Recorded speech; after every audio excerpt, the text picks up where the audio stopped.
નમસ્કાર વિદ્યાર્થી મિત્રો, આજે આપણે ફરી મળી રહ્યા છીએ કરંટ વિથ જીકે સિરીઝની સાથે। ચાલો આજનું કરંટ જોઈએ। આજની તારીખ એટલે કે 20 જાન્યુઆરી 2019 એ શરૂ કરીએ। એ પહેલા હજુ તમે એજ્યુસફર પરિવારની અંદર નવા હોય, ચેનલ સબસ્ક્રાઇબ કરવાની બાકી હોય તો પ્લીઝ ચેનલને સબસ્ક્રાઇબ કરી વળજો, વિડીયોને લાઈક કરજો, શેર કરજો અને કોઈ કમેન્ટ સજેશન જરૂર હોય તો ચોક્કસથી જણાવશો। અને હા, ટેલિગ્રામ ચેનલની અંદર જોઈન્ટ થવાનું બાકી હોય તો એ પણ જોઈન્ટ થઈ જશો, જેથી કરીને દરરોજના કરંટ અનુલક્ષીને જે પ્રશ્નોત્તરી મુકાય છે તેનો તમે લાભ લઈ શકશો। અને પ્લે સ્ટોર ઉપર જઈ એજ્યુસફર એપ ડાઉનલોડ કરવાની બાકી હોય તો એ પણ ચોક્કસથી ડાઉનલોડ કરી લેજો, જેથી તમામ જીકે અપડેટ્સ માહિતી મળતી રહેશે। ચાલો આજનું કરંટ જોઈએ। આજની તારીખ એટલે કે 20 જાન્યુઆરી। આજનો ખાસ વિશેષ દિવસ એ કે જે સરહદના ગાંધી એવા અબ્દુલ ગફ્ફાર ખાનનો આજે નિર્વાણ દિવસ છે। એ આપણે ઇમેજની અંદર જોઈ શકીએ છીએ કે જેમને સરહદના ગાંધી તરીકે ઓળખવામાં આવતા હતા, જેમનો આજે નિર્વાણ દિવસ છે। તેમના વિશે માહિતી જોઈએ તો તેમનો જન્મ એટલે કે શ્રી ખાન અબ્દુલ ગફ્ફાર ખાનનો જન્મ 6 ફેબ્રુઆરી 1890 ના રોજ પાકિસ્તાનમાં થયો હતો। તેમને છે સરહદના ગાંધી, આ ઉપરાંત છે બચ્ચા ખાન અથવા તો બાદશાહ ખાન,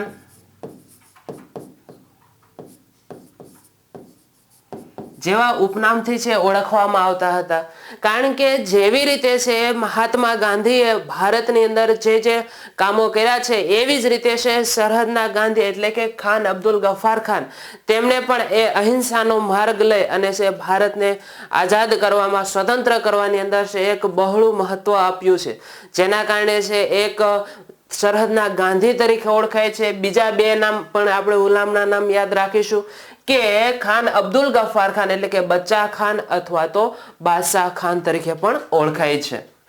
તેઓએ ભારતીય ઉપખંડમાં બ્રિટિશ શાસન વિરુદ્ધ એક અહિંસાના પ્રચારક માટે ખૂબ જ જાણીતા હતા, કારણ કે એમણે ગાંધીજીની સાથોસાથ અહિંસાનો માર્ગ અપનાવ્યો હતો અને આઝાદીની અંદર છે ખૂબ જ મહત્વનું યોગદાન આપ્યું હતું કે તેઓ એક શાંતિવાદી અને ધર્મનિષ્ઠ મુસલમાન હતા। જો મુસલમાન હોવા છતાં તે એવું ન ઈચ્છતા હતા કે પાકિસ્તાન અલગ પડે, એક ભાઈચારો જળવાઈ રહે અને હળીમળીને છે સાથે રહે તેવા હર હંમેશ પ્રયત્નો કરતા હતા અને અહિંસાનો માર્ગ અપનાવેલો। એક સમયે તેમનું એવું સ્વપ્ન હતું કે સંયુક્ત, સ્વતંત્ર અને ધર્મનિરપેક્ષ એક ભારત હોવું જોઈએ। ભારત હંમેશા એકજૂટ હોય, સંયુક્ત હોય, જેથી કરીને ભાઈચારો વિકાસ પામે અને એના આધારે છે સંપૂર્ણ ભારતનો છે બને તેટલો વિકાસ થાય અને એકબીજા સાથે તાદાત્મ્યતા જાળવી શકાય તેવા એમના મનોવિચારો સાથે છે તેમનું એક સ્વપ્ન જ હતું કે સંયુક્ત, સ્વતંત્ર અને ધર્મનિષ્ઠ ભારત હોવું જોઈએ। આ માટે તેમણે છે 1920માં ખુદાઈ ખિદમતગાર નામે એક સંગઠનની સ્થાપના કરી છે। આ સંગઠન લાલ ફૂટતી કે બાદશાહ નામોથી પણ ઓળખાવામાં આવતું હતું, તો એમના બીજા નામ પણ આપણે યાદ રાખશું કે ખુદાઈ ખિદમતગાર બીજા કયા નામે ઓળખવામાં આવતી હતી। આ ઉપરાંત વિશેષ એમના વિશે જોઈએ તો કે તેમને એટલે કે શ્રી ખાન અબ્દુલ ગફ્ફાર ખાન છે 1987માં ભારત રત્ન એવોર્ડ આપવામાં આવ્યો હતો, એટલે કે એક ભારત રત્ન સન્માનિત વ્યક્તિ છે કે જેઓનું અવસાન છે 20 જાન્યુઆરી 1988 ના રોજ પેશાવર એટલે કે હાલ પાકિસ્તાનની અંદર તેમનું અવસાન થયું હતું।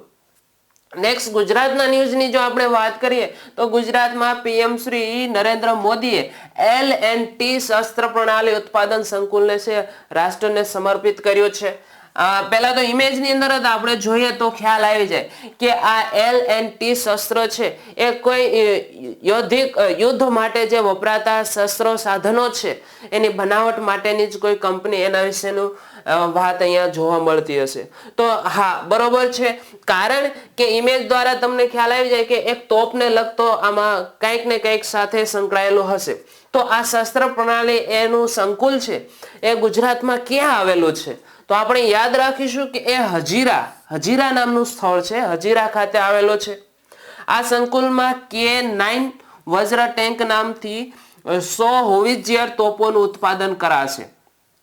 આપણે છે સંકુલમાં છે K9 વજ્ર ટેન્ક એ ખાસ યાદ રાખીશું અને 100 હોવિત્ઝર તોપોનું ઉત્પાદન થનારું છે. K9 વજ્ર ટેન્ક એમના વિશેની વિશેષતા જોઈએ તો K9 વજ્ર ટેન્ક એ 50 કિમી સુધીનું નિશાન બનાવી શકે અને 15 સેકન્ડની અંદર છે એ 3 ગોળા ફેંકી શકે તેટલી વિશેષતાવાળી K9 ટેન્ક છે. આ K9 વજ્ર ટેન્કની ઓપરેશન રેન્જ એટલે કે એ ક્યાં સુધી એમની ક્ષમતા છે તો કે 480 કિલોમીટર સુધીની ક્ષમતા છે. આ અગાઉની છે એ ફોબોસ ટેન્ક એક્શનમાં છે આવતા પહેલા પાછળ જતી, પરંતુ K9 વજ્ર ટેન્ક એ ઓટોમેટિક છે. એ પહેલાની જેમ છે એ જૂની ટેન્ક હતી પાછળ જતી એમ હવે જશે નહીં, ઓટોમેટિક, અને 15 સેકન્ડની અંદર 3 ગોળા ફેંકી શકે અને 480 કિમી સુધીની છે મારણ ક્ષમતા છે. એટલે સુવિધાથી સજ્જ છે જેથી કરીને આપણું સૈન્ય છે વધારે પ્રબળ બને, શક્તિશાળી બને. આ સંકુલનું નિર્માણ છે એ મેક ઇન ઇન્ડિયા કાર્યક્રમ અંતર્ગત છે કરવામાં આવ્યું છે. કારણ કે આપણને ખ્યાલ છે કે મેક ઇન ઇન્ડિયા છે એક પ્રોજેક્ટ ચાલે છે, એ પ્રોજેક્ટ અનુસંધાને છે આ કાર્યક્રમની અંદર છે આ K9 હોવિત્ઝર ટેન્ક અને એવી બીજી અન્ય 100 ટેન્કનું છે ઉત્પાદન થનારું છે. તો યાદ રાખીશું મેક ઇન ઇન્ડિયા પ્રોજેક્ટ નીચે છે આ 100 તોપોનું છે આયોજન થનારું છે.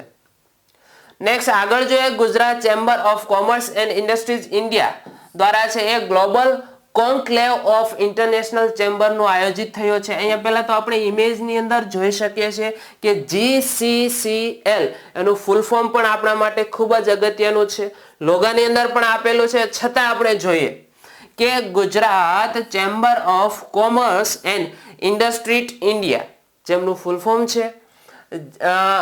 આ ઉપરાંત તો કે Gujarat chamber of commerce and industries India એ વૈશ્વિક ચેમ્બરનો એક ઇન્ડિયા ચેપ્ટર સ્થાપશે. વૈશ્વિક ચેમ્બરનો એક ઇન્ડિયા ચેપ્ટર છે સ્થાપશે. આ ઉદ્યોગ સામેના જે પડકારો સમજવા અથવા તો ઝડપથી કેમ વૃદ્ધિ પામી શકે, એ ઝડપથી છે ઉદ્યોગનું નિર્માણ વધારે ને વધારે છે પ્રગતિ કરી શકે એ માટે ચેમ્બરનું નિર્માણ કરવામાં આવ્યું છે. વાયબ્રન્ટ ગુજરાત ગ્લોબલ સમિટના આ બીજા દિવસે જ ગ્લોબલ કોન્ક્લેવ ઓફ ઇન્ટરનેશનલ ચેમ્બરનું આયોજન થયું હતું. જ્યારે છે આપણને ખ્યાલ છે હાલ વાયબ્રન્ટ સમિટ છે એનું આયોજન થયું છે, તો એના બીજા જ દિવસે છે આ કોન્ક્લેવ ઓફ ઇન્ટરનેશનલ ચેમ્બરનું આયોજન થયું છે. સાથોસાથ બીજી વિશેષ બાબત એ છે કે આ ચેમ્બરની અંદર છે કુલ 39 આંતરરાષ્ટ્રીય ચેમ્બરના કુલ 120 પ્રતિનિધિઓ ભાગ લીધા છે. 120 પ્રતિનિધિઓ જે અલગ અલગ અન્ય દેશોમાંથી છે સાથે જોડાયા છે. આ સાથોસાથ કે જ્યારે છે આપણા રાષ્ટ્રીયની વાત કરીએ તો 24 રાષ્ટ્રીય ચેમ્બરના કુલ 40 પ્રતિનિધિઓ, જો વિદેશમાંથી છે 120 પ્રતિનિધિઓ આવ્યા છે, જ્યારે ભારતના જે અલગ અલગ સ્ટેટમાંથી આવતા તેવા 40 પ્રતિનિધિઓ આ હાજર રહ્યા છે કે જેમની અંદર છે 27 ગ્લોબલ સાથે છે MOU કરાર કર્યા છે. 27 ગ્લોબલ સાથે MOU મોન્યુમેન્ટ ઓફ અન્ડરસ્ટેન્ડિંગ, તો આ MOU કરાર થયા છે. સાથોસાથ આપણે એ પણ જોઈ લઈએ GCCL ના હાલના પ્રમુખ કોણ છે, પરીક્ષાની દ્રષ્ટિએ મુદ્દો અગત્યનો છે, તો જૈમિન વસા તે હાલના GCCI ના છે પ્રમુખ છે. નેક્સ્ટ આગળના ન્યૂઝની આપણે વાત કરીએ તો રાષ્ટ્રીય ન્યૂઝ, આજે ડિફેન્સ ઇન્ડસ્ટ્રીયલ કોરિડોરનું છે ઉદ્ઘાટન થયું છે. તો આ ડિફેન્સ ઇન્ડસ્ટ્રીયલ કોરિડોર ઉદ્ઘાટન છે કોના હસ્તે કરવામાં આવ્યું છે, તો આપણે યાદ રાખીશું કે હાલના જે સંરક્ષણ મંત્રી શ્રી નિર્મલા સીતારામન જે તમિલનાડુ ખાતે છે એમણે ઉદ્ઘાટન કર્યું છે. આ કાર્યક્રમ અંતર્ગત છે સંરક્ષણ ક્ષેત્રના છે 3 સમજૂતી કરાર પર હસ્તાક્ષર કરવામાં આવ્યા છે, જેથી કરીને સુરક્ષા, શાંતિ અને કાયમને માટે છે એ અમન જળવાઈ રહે તેવા પ્રયત્નો આ 3 કરારો પર હસ્તાક્ષરો થયા છે. ત્યારબાદ એમને છે તમિલનાડુની અંદર આવેલું સ્થળ ત્રિચી એ તમિલનાડુનું એક સ્થળ છે, ત્યાંથી વિડીયો કોન્ફરન્સ દ્વારા છે કોઇમ્બતુર ખાતે એ ડિફેન્સ ઇનોવેશન હબનું છે ઉદ્ઘાટન કરશે. બરાબર, આ ત્રિચી નામનું સ્થળ એ તમિલનાડુની અંદર આવેલું છે. તો આમાંથી આપણે એટલું ખાસ યાદ રાખીશું કે હાલના છે એ સંરક્ષણ મંત્રી કોણ છે, નિર્મલા સીતારામન તે હાલના સંરક્ષણ મંત્રી છે. તમિલનાડુનો ડિફેન્સ ઇન્ડસ્ટ્રીયલ કોરિડોર એ અલીગઢ પછીનો દેશનો બીજો કોરિડોર બનશે. પ્રથમ કોરિડોર છે અલીગઢ, ત્યારબાદ બીજો જો આવો કોઈ કોરિડોર બનનારો હોય તો એ તમિલનાડુની અંદર બનશે. નેક્સ્ટ ત્યારબાદ આગળના ન્યૂઝની વાત કરીએ તો અરુણાચલ પ્રદેશમાં ડીફો પુલનું છે ઉદ્ઘાટન કરવામાં આવ્યું છે. ડીફો પુલ જે આ અરુણાચલ પ્રદેશની દિબાંગ નામની ઘાટી આવેલી છે. દિબાંગ નામની જે ઘાટી આવેલી છે એ ઘાટીની અંદર આ ડીફો પુલ બનાવવામાં આવ્યો છે.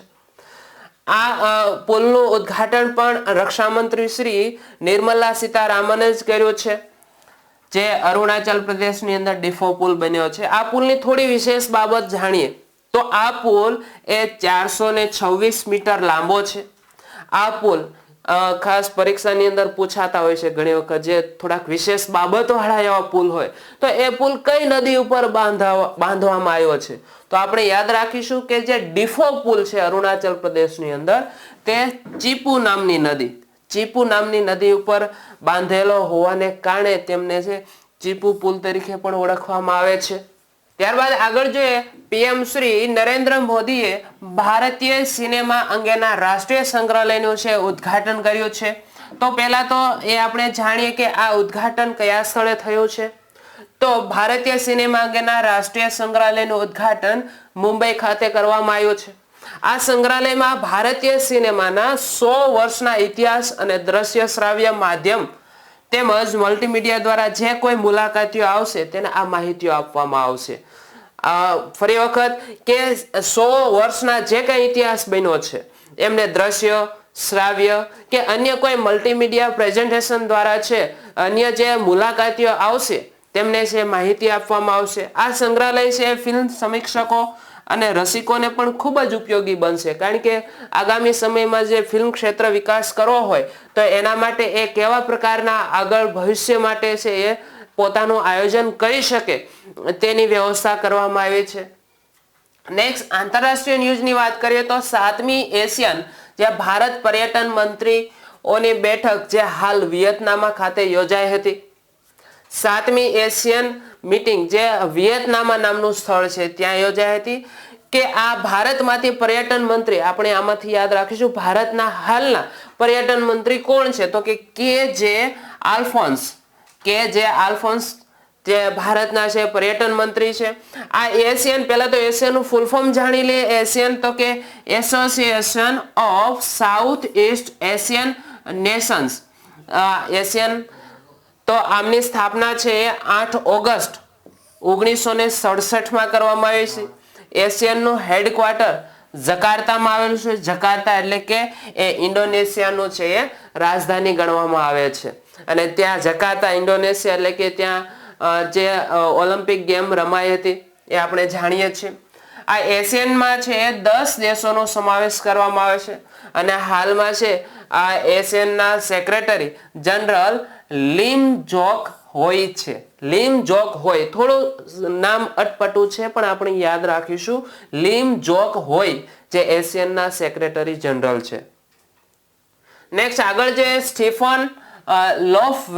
સ્ટીફન લોફવેન સ્વીડનના છે પ્રધાનમંત્રી તરીકે ચૂંટાયા છે. અહીંયા ઇમેજની અંદર આપણે જોઈ શકીએ છીએ સ્ટીફન લોફવેન જે સ્વીડનના પ્રધાનમંત્રી તરીકે ચૂંટાયા છે. સ્વીડનની રાજધાની એ તો આપણે જાણીએ છીએ કે સ્ટોકહોમ છે અને સ્વીડનનું ચલણ છે એ સ્વીડિશ ક્રોના છે. સ્વીડિશ ક્રોના તે હાલ ત્યાંનું છે ચલણ છે.